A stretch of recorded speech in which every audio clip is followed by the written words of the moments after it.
Kafka, The Metamorphosis Part 5. Once during the evening he saw the door on the left open slightly, and once it was the door on the right. Someone had wished to enter, but had found the task too risky.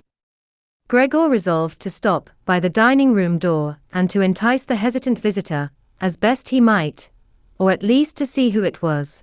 But the door never opened again, and Gregor waited in vain. That morning, when the door had been locked, everyone had tried to invade his room, but now that they had succeeded in opening it, no one came to see him.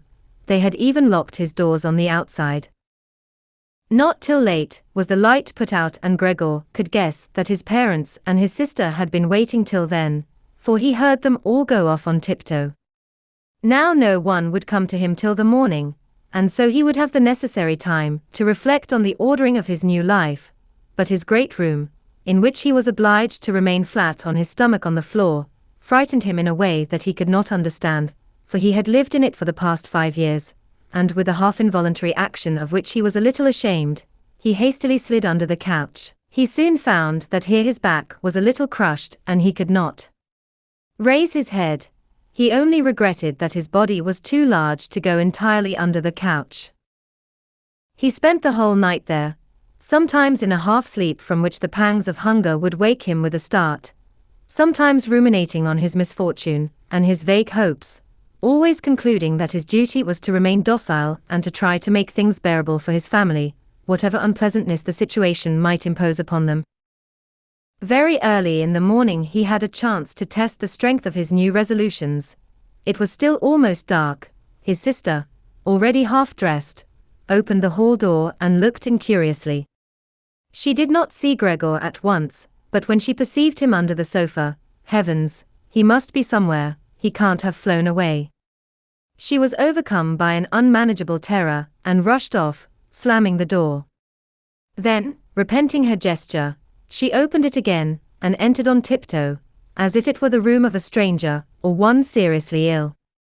Gregor stretched his head out from the side of the sofa and watched her. Would she notice that he had left the milk, and not from lack of appetite? Would she bring him something which suited his taste better?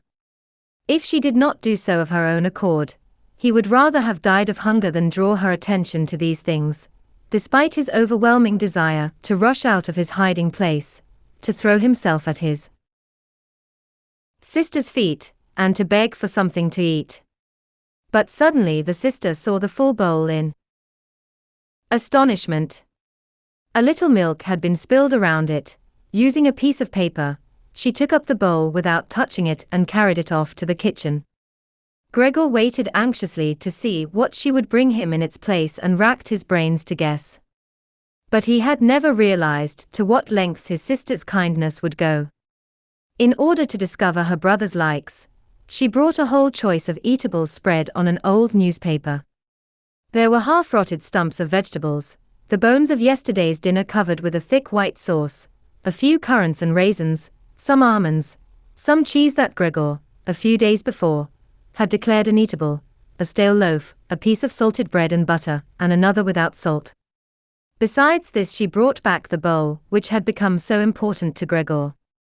This time it was filled with water, and, guessing that her brother would not like to eat before her, she very kindly retired, closing and locking the door to show him that he might eat in peace. Now that his meal was ready, Gregor felt all his legs trembling. His wound seemed cured, for he felt not the slightest hindrance, and he was astonished to remember that when he had been human, and had cut his finger slightly only a few months ago, it had pained him for several days after. Have I become less sensitive, he wondered, but already he had begun sucking at the cheese, which had suddenly and imperiously attracted him above all the other food. Gluttonously he swallowed in turn the cheese, the vegetables, and the sauce, his eyes moist with satisfaction. As to the fresh things, he wanted none of them, their smell repelled him, and in order to eat, he separated them from the others.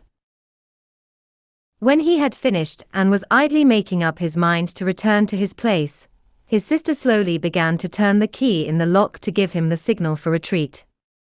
He was very frightened, though he was half asleep, and hurried to reach the sofa. It needed great determination to remain beneath it during the time, however short, that his sister was in the room. His heavy meal had so swollen his body that he could scarcely breathe in his retreat. Between two fits of suffocation he saw, with his eyes filled with tears, that his sister, intending no harm, was sweeping up the remains of his meal with the very things that he had not touched, as if he needed them no more. She put the refuse into a bucket, which she covered with a wooden lid and hastily carried away. Hardly had she turned the handle before Gregor struggled out from his hiding place to expand his body to its proper size. So he was fed each day, in the morning, before his parents and the maid were awake, and in the afternoon, when lunch was over and while his parents were taking their nap and the maid had been provided with some task or other by his sister. Certainly they did not wish Gregor to die of hunger, but perhaps they preferred to know nothing about his meals except by hearsay. They could not have borne to see him, perhaps, also, in order to diminish their disgust, his sister was taking pains to spare them the slightest trouble.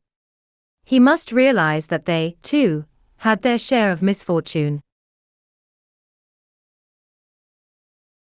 Gregor never learned what excuses they had made to rid themselves of the doctor and the locksmith, for, as no one attempted to understand him, no one, not even his sister, imagined that he could understand them.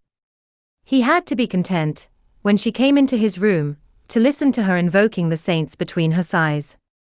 It was only much later, when Greta had become somewhat accustomed to the new situation, to which she never really became reconciled, that Gregor would occasionally overhear an expression which showed some kindness, or allowed him to guess at such a meaning. When he had eaten all the food off the newspaper, she would say, "He liked what I brought today." At other times, when he had no appetite, and lately this had become more frequent, she would say, almost sadly, "Now he has left it all." But even if he could learn no news directly, Gregor overheard a good deal of what was said in the dining room. As soon as he heard anyone speak, he would hurry to the most propitious door and press his whole body close against it. At first, especially, there was little conversation, which did not bear more or less directly on his predicament. For 2 whole days, the mealtimes were given over to deliberating on the new attitude which must be maintained toward Gregor. Even between meals they spoke mostly on the same theme, for now at least 2 members of the household always remained at home, each one fearing to remain alone and, particularly, to leave Gregor unwatched.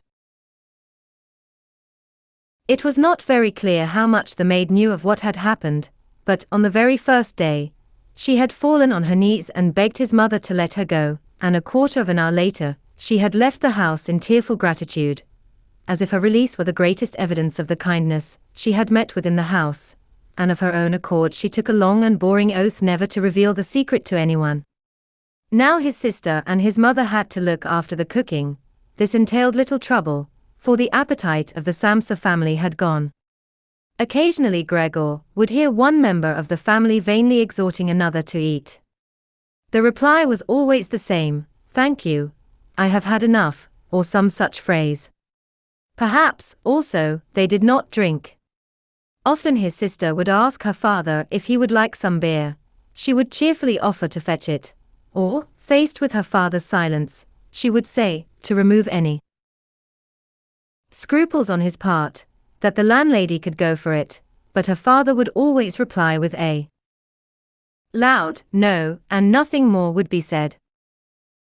In the course of the very first day, the father had clearly explained their precise financial situation to his wife and daughter. From time to time, he would get up from the table and hunt for some paper or account book in his Wortham safe, which he had saved from the crash when his business had failed 5 years before. He could be heard opening the complicated locks of the safe and closing it again, after he had taken out what he sought. Ever since he became a prisoner, nothing had given Gregor such pleasure as these financial explanations. He had always imagined that his father had been unable to save a penny from the ruins of his business. In any case, his father had never said anything to undeceive him, and Gregor had never questioned him upon the matter. He had done all he could to help his family to forget as quickly as possible the disaster which had plunged them into such despair.